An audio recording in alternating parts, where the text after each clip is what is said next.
if all the devils are chained during the month of Ramadan, how come people continue to commit sins? And I do agree with you, this is a common question. And I remember several years back when I was in school and when I heard this hadith that the devils are chained in the month of Ramadan, immediately the question that came to my mind, and the question that comes to many Muslims' mind and many non-Muslims, is that if the devils are chained, then how do human beings yet commit sins? This question is based on the hadith of Muhammad sallallahu alaihi wasallam, which I mentioned earlier, a Sahih hadith of Musnad Ahmad, volume number 2, page number 230, hadith number 7148, which is also repeated in Sunan Nisa'i, chapter number 5, hadith number 2106, where the beloved Prophet said that, O ye people, the blessed month of Ramadan is approaching. And Allah has ordained for you that you fast in this month. And the gates of heaven will be open in this month, and the gates of hell will be closed. And the devils will be chained. In this month is a night, which is better than 1,000 months. And a person who's deprived of the blessing in this month is truly a deprived person. Now, when we get this hadith, it clearly mentions that in this month of Ramadan, the devils will be chained. And it's a logical question. If devils are chained, then how do human beings yet commit sins? To make the people understand, we have to realize that when the devils are chained, it does not mean that the devils are slain. They have been killed. They're yet present, but they're chained. They're not killed. The power is yet there, but it is diminished. For a better understanding, I'd like to give you an example that when there is a lion or a tiger who is free, there are high chances that he may kill you. Your life is in danger. But the moment that tiger or that lion is chained, you are safe. You are safe as long as you maintain a safe distance. After the tiger has been chained, if you come too close to him, there are chances yet you can be killed. So as long as you maintain that distance from the tiger who is chained, you are safe. Similarly, in the month of Ramadan, if you maintain a safe distance from the Satan, you will be saved. And if you read the Quran, Allah says in Surah Baqarah, chapter 2, verse number 168, be careful of the khutwatu shaitan, of the footsteps of the devil, for he is to you an avowed enemy. Many places Allah subhanahu wa ta'ala says in the Quran that be careful of the footsteps of the devil. Allah doesn't say that be careful of the devil, because a normal Muslim, an average Muslim who has average iman, when he sees the devil in front of him, he will be careful. For example, suppose there's a young girl who comes to an average Muslim, a young boy, who has average iman. If a young girl comes and tells him that let's spend the night together, that Muslim will say, spending the night together with a girl, it's haram, it is zina. He will immediately object. But that same girl, if that girl phones that young boy and speaks to him on the phone, the boy will say, speaking to a girl on the phone? There is no problem. So he speaks to the girl for a few times on the phone, for a few minutes. Later on, the girl says, let's go and have some snacks in McDonald's on Kentucky Fried Chicken. Having snacks for a few minutes, for half an hour, with a girl in McDonald's, no problem. So he goes and has snacks with the girl in McDonald's. Later on, the girl says, why not have dinner in a restaurant? Having dinner with a girl in a restaurant for a couple of hours, no problem. Then the girl says, why not spend the night together?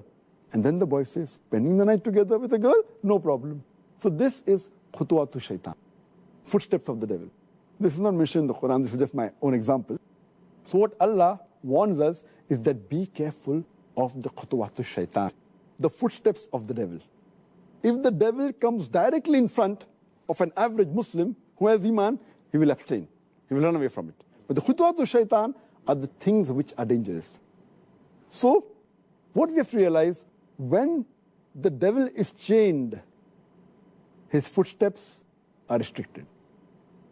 So many of the sins are prevented. But if we go close to him, then the chances that we'll be overtaken by the devil and commit a sin are very high. So what we have to be careful, that in Ramadan, if we keep the distance, then the chance of committing sin is less. But if we go close to the Satan, even though he's chained, like how a tiger can walk even after he's chained, same the devil. So this is my understanding. And the beloved Prophet said, the devils are chained, the devil can yet move. But less distance, so if we keep the distance, we'll be safe.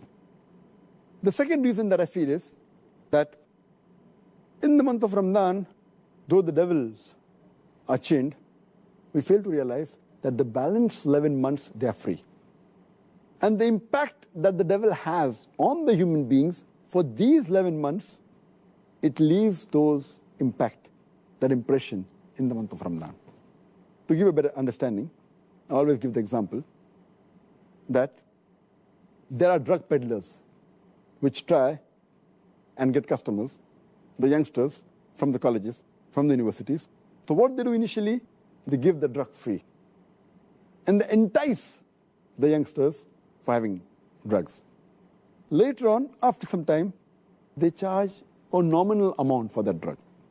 Later on, they charge an exorbitant amount. But by the time, the youngster is already hooked on to the drug.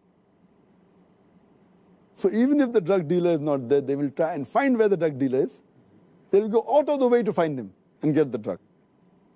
And many of them, even if the drug peddler, the drug dealer, is imprisoned by the law, they will go out of the way to find someone else.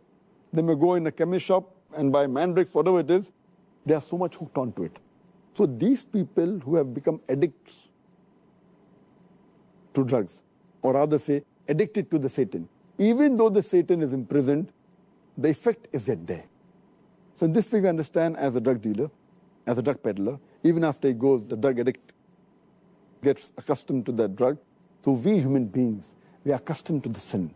And even though the Satan is imprisoned, we keep on committing these mistakes. But mainly those people who have become addicts fall in this category. So those who do major sin fall in this category. But the normal Muslims, the average Muslims who haven't become addicted, it's easy for them to stay away from sin. And the third reason that I give is that though there are some scholars who say that in this month of Ramadan, the strong devils, the marids, they're imprisoned. The smaller ones are free. So they keep on committing mistakes. But according to my understanding, the third reason is that though the devils are chained by Allah subhanahu wa ta'ala, they can yet whisper. And one of the ways the devils try and get the human beings close to them is by whispering.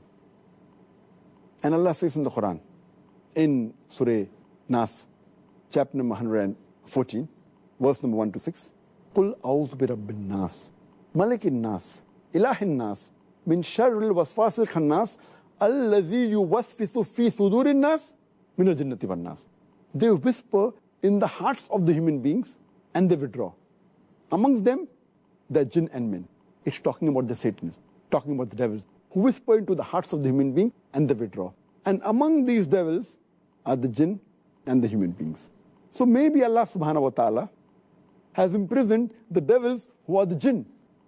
But the human beings, we are yet free. So one category of devils, that the jinns have been imprisoned, but the Satans are even amongst the men. That's what Allah says. Who are yet free. And yet we have to be careful of the whisper of the devil, the waswasa. This waswasa mainly is the thing that attracts towards the sin. The sins they had committed, but the chances are less. And furthermore, it's clearly mentioned in the full hadith that Allah has ordained for you in this month of Ramadan that you should fast.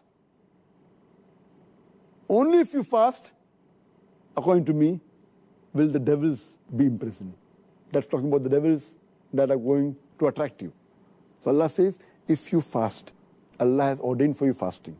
and the devils will be put in chains. So the devils that are after you, if you fast, surely they'll be restricted. The criteria for us to be away from the devil is to fast. If you fast with the proper niyyah, seeking the reward of Allah subhanahu wa ta'ala, surely the devil will not be able to entice you. And the best logical way to prove this is if we check the crime rate of the Muslim countries during Ramadan, it goes down. But if you check the crime rate of the non-Muslim countries in Ramadan, it is the same. The reason is that because they are not fasting, the non-Muslims, this devil yet has an effect on them. Because the Muslims are fasting, if not all properly, at least majority, or at least quite a large number. So because of that, the crime rate in the Muslim countries in the month of Ramadan is low as compared to the other months. But the crime rate in the non-Muslim country is approximately the same, indicating otherwise, even the non-Muslims, they will not commit any sins.